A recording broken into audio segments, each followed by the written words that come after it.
Saudara-saudariku yang dikasihi Tuhan, selamat berjumpa kembali dengan saya Romo Didi Susanto SCY, tinggal di Paroki Barnabas Rasul di Pamulang.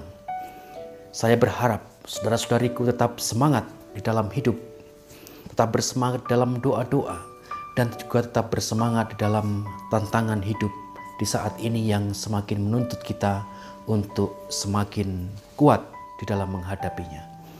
Dan saudara-saudariku yang sedang sakit, tetaplah bersemangat. Kita semua senantiasa berdoa bagi saudara-saudariku yang sedang sakit. Semoga Tuhan mengaruniakan rahmat yang dibutuhkan bagi saudara-saudari dan tentu rahmat kesembuhan. Hari ini kembali kita akan mendengarkan sabda Tuhan dan mencoba untuk merenungkannya.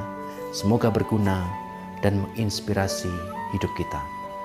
Saudariku yang dikasihi Tuhan, hari ini Sabtu 17 Juli 2021, Pekan Biasa ke-15. Kita akan mendengarkan Injil Suci menurut Matius, bab 12, ayat 14 sampai dengan 21. Sekali peristiwa orang-orang Farisi bersekongkol untuk membunuh Yesus. Tetapi Yesus tahu maksud mereka, lalu menyingkir dari sana. Banyak orang mengikuti dia dan ia menyembuhkan mereka semua. Dengan keras ia melarang mereka memberitahukan siapa dia, supaya genaplah sabda yang telah disampaikan oleh Nabi Yesaya. Lihatlah itu hambaku yang kupilih, yang kukasihi, yang kepadanya jiwaku berkenan. Rohku akan kucurahkan atas dia, dan ia akan memaklumkan hukum kepada sekalian bangsa. Ia tidak akan berbantah dan tidak akan berteriak, suaranya tidak terdengar di jalan-jalan. Buluh yang patah terkulai tidak akan diputuskannya, dan sumbu yang pudar nyalanya tidak akan dipadamkannya, sampai ia menjadikan hukum itu menang. Kepadanyalah semua bangsa akan berharap. Demikianlah sabda Tuhan. Terpujilah Kristus. Saudara-saudariku yang dikasihi Tuhan, tadi kita sudah mendengarkan sabda Tuhan di dalam Injil.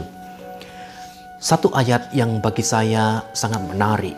Di sini dikatakan, buluh yang patah terkulai tidak akan diputuskannya, dan sumbu yang pudar nyalanya tidak akan dipadamkannya, sampai ia menjadikan hukum itu menang.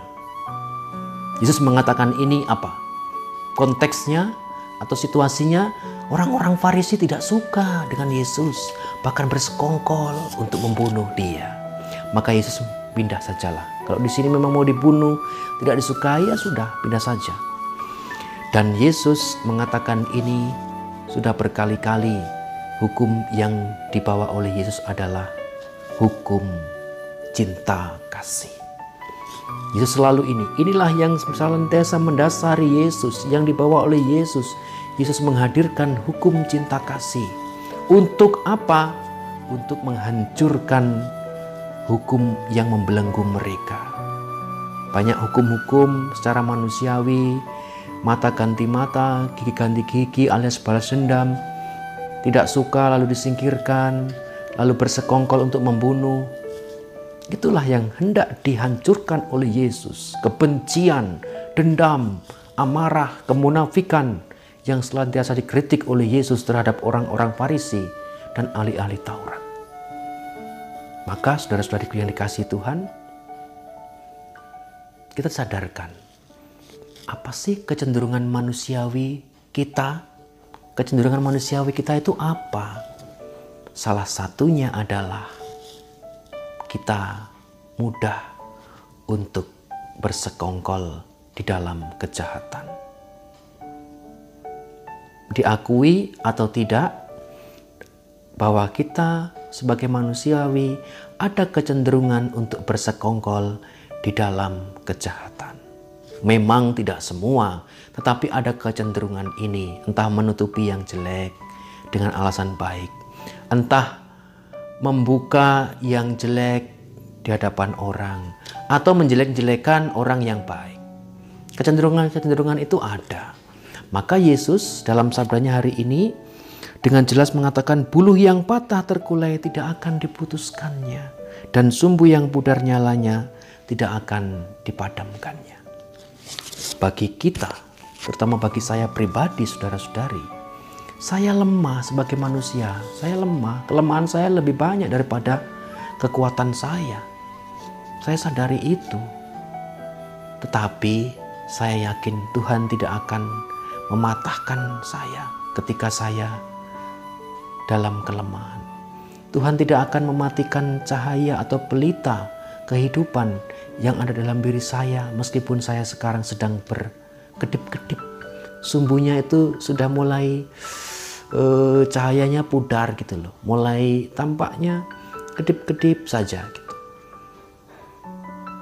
Kita harus akui bahwa kita pada saat titik tertentu juga berkedip-kedip di dalam iman, juga berkedip-kedip dalam kasih, juga mungkin kita sedang terkulai, lelah, bahkan Tuhan itu rasanya kok meninggalkanku.